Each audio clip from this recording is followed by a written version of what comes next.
Pak, ini kan kita semua tahu betul ya, sudah selama 3 pekan ini Rusia konflik dengan Ukraine. Ya. Seperti apa Bapak dari kacamata sisi intelijen melihat konflik ini Pak, dari Rusia sendiri dan Ukraine? Saya tertarik dalam perhatian kepada kepentingan bangsa kita sendiri. Terus terang, urusan Rusia dan urusan Ukraina bukan urusan kita.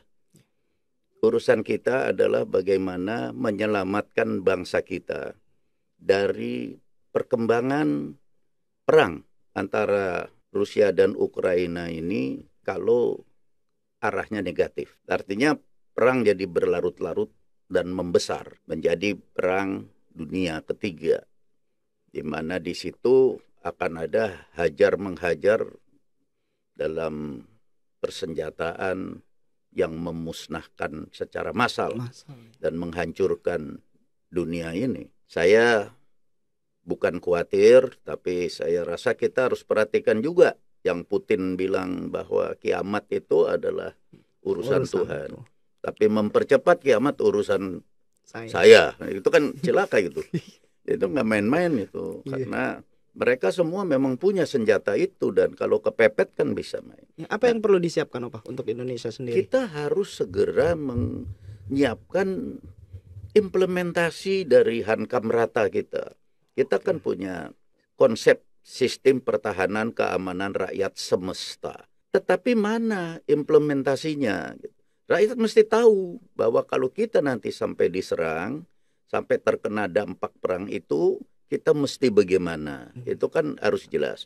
Dalam konsep Hankam Rata, Hankam Rata, konsepnya kan ada komponen inti, yaitu tentara dan polisi. Kemudian ada komponen cadangan, yaitu unsur-unsur bela negara yang dibentuk oleh Kementerian Pertahanan sekarang ini.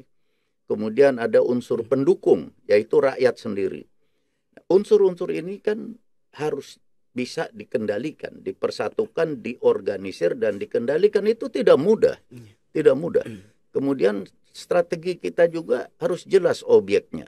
Misalnya, kalau Rusia itu ngamuk karena ditodong oleh NATO yang dianggap itu di halamannya dia kok masang kekuatan jadi nodong dia.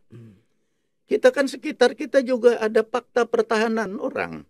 Oh iya. Ada Inggris, Malaysia, Singapura, Australia, dan New Zealand. Kan itu tergabung dalam satu organisasi FPDA. Itu juga kan sejenis fakta pertahanan. Kita kan sendirian, kita tidak ada. Jadi kalau yang 5 itu blok barat, terus kita tidak ngeblok ke mereka, ya kita tinggal dikeroyok 5. Ya kan itu. Kalau kita pro sama mereka, kita juga belum tentu dapat hasilnya yang bagus. Kalau perang tambah buruk, karena itu kita perlu punya sahabat, negara sahabat, yang juga adidaya, yang bisa memberikan kekuatan perlawanan kita. China Pak? Ya, itu. Faksanya. Dan itu Rusia, Iran, Cina, mereka kalau terbuka investasi di negeri kita galakkan investasi itu.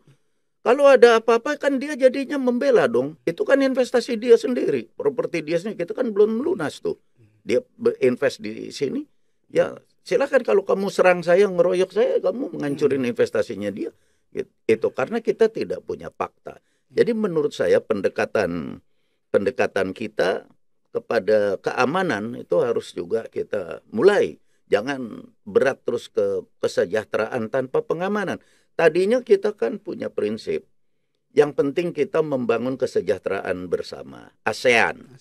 Dengan kita merasa kita serumpun, tidak mungkinlah mereka menyerang kita. Nah, tapi kan sekarang kalau perang Ukraina Rusia kan terpaksa harus berpihak kemana, gitu kan?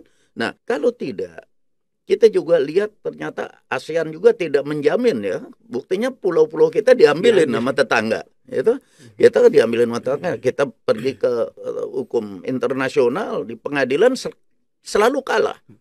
Ya, jadi kita bagaimana caranya ini? Ya, bagaimanapun kita harus kuat. Kalau kita mau selamat harus kuat. Nah sekarang dengan investasi yang saya cerita tadi kan seperti MRT ya. kereta di bawah tanah itu yang sekarang digalakkan oleh pemerintah, kita harus dukung secepat-cepatnya dan sebanyak-banyaknya. Kalau perang memburuk menjadi perang nuklir misalnya, bangsa kita ini mau dilarikan kemana kalau tidak ke situ?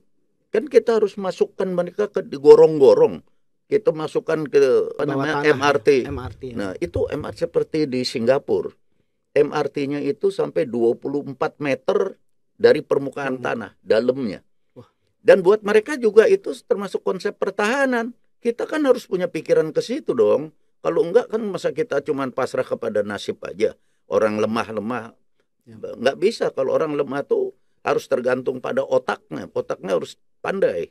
Jadi itu apa yang ada sekarang ini, MRT kita ini, harus kita dorong untuk dipercepat dan diperbanyak. Supaya kalau terjadi perang berlarut-larut, bangsa kita itu kita mau ungsikan kemana? Ukraina masih mending, diserang sama Rusia, dia ngungsi ke negara-negara tetangga. Kita kemana? Orang tetangganya laut, air semua. Mau lari kemana rakyat kita?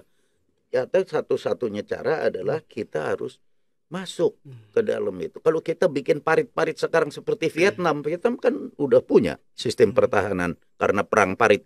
Tapi kan 1957 dia bikin, 1975 dia menang melawan adik kuasa. Amerika kalah.